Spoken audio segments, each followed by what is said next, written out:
আসসালামু আলাইকুম, welcome back to my channel cooking plus. আজকে আমি আপনাদেরকে তৈরি করে দেখাবো আলু দিয়ে গরুর মাংস কারি। এর জন্য আমি এখানে 1 কেজি গরুর মাংস নিয়েছি। এখন এর মধ্যে দিয়ে দিব 1 চা চামচ করে মরিচের গুঁড়া, হলুদের গুঁড়া, ধনিয়া গুঁড়া আর জিরা গুঁড়া।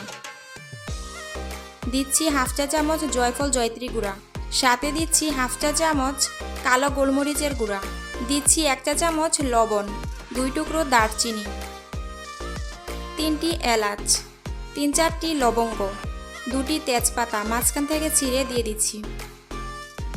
হাফ কাপ দিচ্ছি পেঁয়াজ কুচি, 1 টেবিল চামচ রসুন বাটা, 1 টেবিল চামচ আদা বাটা।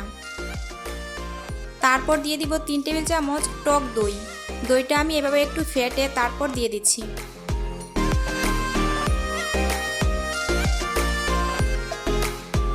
এখন দিয়ে দিচ্ছি 4 টেবিল চামচ সয়াবিন তেল।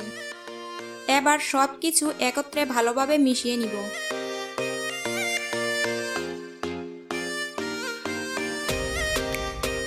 ভালোভাবে মিশিয়ে ম্যারিনেট করে রেখে দিব 30 মিনিটের জন্য। 30 মিনিট পর আমি চুলায় বসিয়ে দিচ্ছি। এবার ঢাকনা দিয়ে অপেক্ষা করব 10 মিনিট। 10 মিনিট পর ঢাকনাটা তুলে একটু নেড়েচেড়ে মিশিয়ে নিচ্ছি।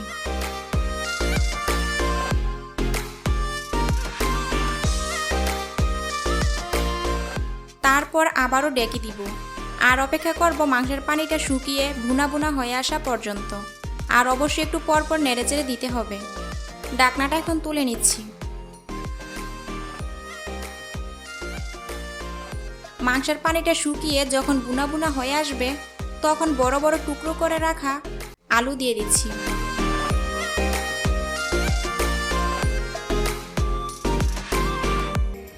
মাংস আর আলু ভালোভাবে নেড়েচেড়ে মিশিয়ে নেওয়ার পর ঢাকনা দিয়ে ঢেকে আরও 10 মিনিট লো ফ্লেমে রান্না করব।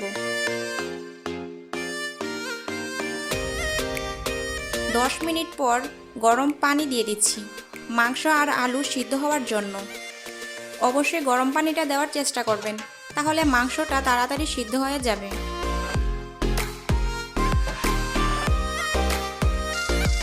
ঢাকনা দিয়ে ঢেকে রান্না করব মাংস আর আলু সিদ্ধ হওয়া পর্যন্ত। এখন দিয়ে দিচ্ছি হাফ চা চামচ গরম মশলার গুঁড়া। রান্নার শেষে গরম মশলার গুঁড়াটা দিলে ফ্লেভারটা অনেক ভালো আসে, তাই চেষ্টা করবেন গরম মশলাটা দেওয়ার জন্য। আবারও লো ফ্লেমে রান্না করব 5 মিনিট। 5 মিনিট পর আপনাদেরকে পরিবেশন করে দেখাচ্ছি।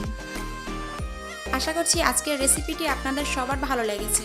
ভালো লেগে থাকলে অবশ্যই আমার চ্যানেলটি সাবস্ক্রাইব করে পাশে থাকা বেল আইকনটি বাজিয়ে দিবেন। আজকের মতো বিদায় নিচ্ছি। সবাই খুব ভালো থাকবেন। আল্লাহ হাফেজ।